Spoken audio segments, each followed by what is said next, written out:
Well, and what's amazing is, as you said, it happened in Augusta, Georgia. That was May 30th, 1997. But you find yourself now in a number one contender spot. You and Vitor Belfort are going to hook it up October 17th. And this time you're in Mississippi. This is where this sport is. It's an outlaw sport at this point. Yep. But Vitor is 19 years old. He is the fan favorite, the betting favorite. You're a heavy underdog. And unbelievably, now you've got a shot at the world championship. Would you have ever imagined this when you signed up for this? No, it was like a whirlwind. You know, my second show was that super fight against Vitor. They said the winner of that fight was going to get a shot at the title in Japan. And I'm like, you know, I'm not even thinking about it. I'm so focused on Vitor and trying to solve the problem that he was at that stage of his career. I mean, he was as explosive an athlete as we had in the sport back then. So, you know, I knew if I could get my hands on him and make him wrestle me as much as possible, I had a good shot at wearing him down and beating him.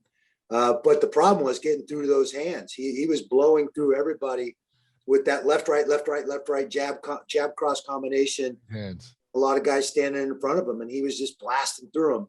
You know, Tank Abbott, Trey Kelligman. There was, I think, 4 guys there. He just blasted through in under a minute. I think he had an aggregate time in all 4 of those first 4 fights of 3 minutes. Holy smoke. He was just blasting guys. And that's who they wanted me to fight. And that was what started the rub and the ultimatum, basically, that came from Oregon State and Coach Wells. Coach Wells wasn't too keen on the fighting. Right. And when they called me for that first fight, I had to go to him and say, hey, you know, they're asking me if I want to be in this show. You know, I need to get your permission to do some training and go do this. He said, well, I think it's bad for wrestling. I don't think it's you know, it's a crazy sport.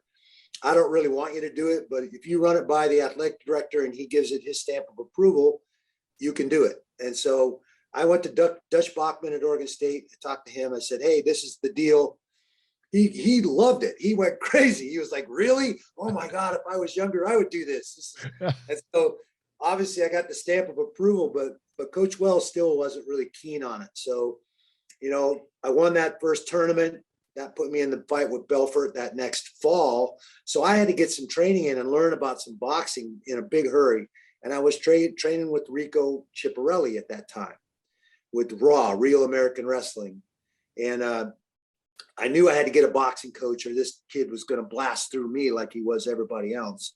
And so I needed to leave. This was August. So, you know, all the athletes were coming back to Oregon State. And I'm like, hey, coach, I need to go to California. I got this boxing coach lined up. You know, he's going to get me up to speed with some boxing and dealing with a southpaw. If I don't go do this, this kid's going to knock my head off. And Coach Wells was like, hey, man, we got our athletes coming back into town next week. What are you going to be? Are you going to be a fighter or are you going to be a coach? And he kind of forced me to make a decision. And I'm like, well, coach, they're paying me $25,000 for this one fight. You pay me $25,000 for the whole year. So, you know, this is a chance for me to be a professional athlete in our society, which I think is a pretty big deal. I think this sport is very good for wrestling. It elevates wrestling to a martial arts status it didn't have before. And so we had a little bit of a rub. You know, I had to make a decision. And I said, well, I'm going to fight, coach.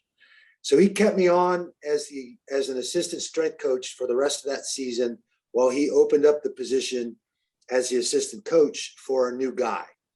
So I still trained at Oregon State that season, went down to California, got the boxing coach, trained with Rico, you know, rolled in to the Belfort fight in Bay St. Louis, Mississippi, in a tent on the side of the river.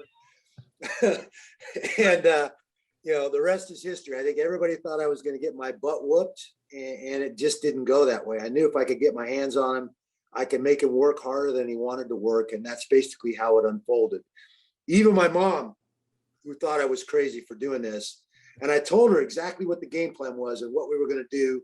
And it almost to the letter unfolded that way. And she's like, maybe you weren't crazy. I mean, I see why everybody thought that, though. Just to put this in context, Vitor was undefeated. You handed him his first loss. He beat the first guy in 12 seconds, the second guy in 1:17, the third guy in 43 seconds. And he beat Tank Abbott, who a lot of people thought was just not someone who could be knocked out. And it took him a whole 52 seconds. And then here comes this guy who's fought exactly one night, and they think, well, this shouldn't be. So he is a huge betting favorite, and you get the job done. It's unbelievable when you think about it. Yeah, I heard that Bob Meyerowitz, who was the president of the company at that time, was literally jumping up and down in the sound trailer as I knocked Vitor down and came down on top of him to finish that fight. That was their phenom. That was their poster boy, brought in all the Brazilian crowd and all that. And he was very, very marketable. He was a very explosive, good looking young kid that was just tearing everybody up. I put a little Greco on him. He didn't go very far. Put a little Greco on him. It out for him. Yeah.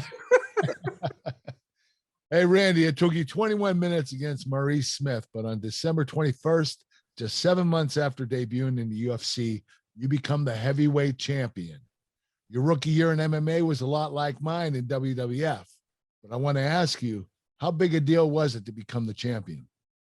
It was a surreal experience. My fourth fight in, my third show, my fourth fight, and I'm fighting for the world championship. I'm like, what the hell just happened? I mean, it was so amazingly fast. I mean, literally from May to December, and now I'm fighting for the world championship. I mean, it was crazy. 20,000 people in an arena in Yokohama, Japan.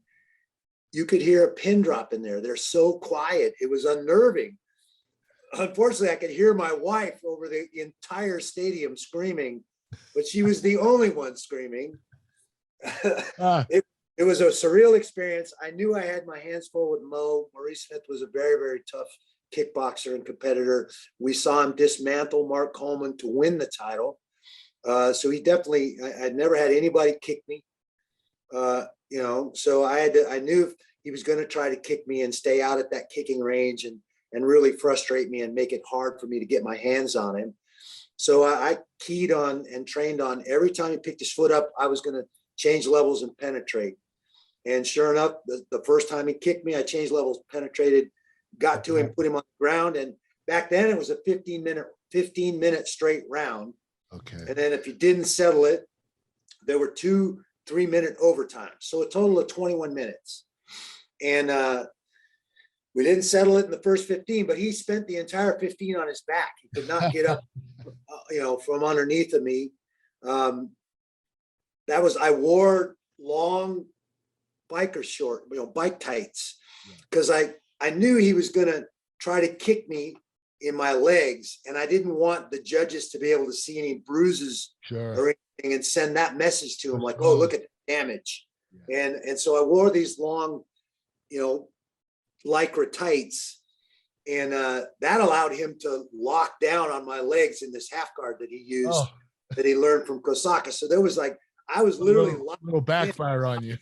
Yeah, I wasn't getting out of there if I wanted to, but he wasn't getting up either. So, and I was in the top position, landing elbows and landing punches for the entire 15 minutes. So, I think it worked.